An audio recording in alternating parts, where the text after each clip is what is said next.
ගත්තොත් දිනක්ෂි ෂනු මේ තුන් දෙනා අතරේ මෙයා ටිකක් පොඩි සයිලන්ට් වගේ එකක් අපිට ද කියලා ඔයා හැපතින්න කෙනෙක්. නෑ ඔයා මුලින්ම ඇයි එහෙම එකක් අපිට දැනෙන්නේ කියලා ඔයාගේ උත්තරේ මොකද ඊට පස්සේ මම ක්‍රිෂාන්ගේ උත්තරේ ගන්න. සයිලන්ට් කියන්නේ ඉතින් ගෙදර නම් එහෙම නෑ ඇත්තටම.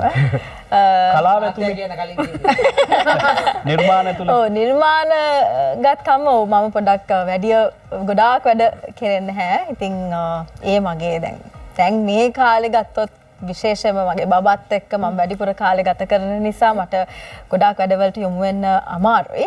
නමුත් දැන් ටික ටික යත් ලොකු වෙන නිසා යත් අම්මිලත් එක්ක එහෙම ඉන්න නිසා මට යව තියලා එන්න පුළුවන්. ඉතින් ඒකත් එක්ක හොඳ වැඩක් ආවොත් බාර ගන්නවා කියන තැන ඉන්නේ. ඉතින් ඒ වගේ මේ දවස්වල වැඩ කටයුත්තක නියැලිලා හිටියා. ඉතින් මෙහෙමයි මට අර එකක් ඉවර වෙන තව එකක් පටන් ගන්න. ඉතින් එහෙම කරන්න අමාරුයි. ඉතින් මට කාලය බැලන්ස් කරගෙන කළමනාකරණය කරගෙන කරන්න පුළුවන් වැඩවලට විතරයි මම දායක වෙන්නේ. ඉතින් ඒක නිසා වෙන්නේ නැති පොඩ්ඩක් අර වැඩි පේන්න එහෙම නැති මාව. ක්‍රිෂාන් එකට මොන හරි එකතු කරනවද? හරි නිහඬව කියන ටික අහගෙන හිටියා.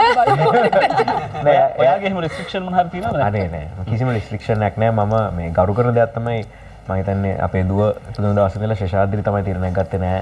එයා ටිකක් ලොකු වෙනකන් මේ කාලේනේ අපි ඉන්න ඕනේ හොඳම කාලයත් එක්ක. ඉතින් එතකන් එයා ඔක්කොම සැක්‍රිෆයිස් කරා. යාගේ වැඩ කටයුතු ඔක්කොම නවත්තලා අන්ට එයා වෘත්ති වශයෙන් ගුරුවරියක් මේ ක්වොලිෆයිඩ් ගුරුවරියක් මේ ඉතින් ඒවත් ඔක්කොම නවත්තලා තමයි ඒක කරේ. ඉතින් හරි ආඩම්බර වෙනවා සහ සතුටු වෙනවා ඒ දෙයට. සහ කිසිම රිස්ට්‍රික්ෂන් එකක් නෑ. හැම දෙයකම ඔයාලට තමයි රිස්ට්‍රික්ෂන්. ඕකේ මෑන්. yes man.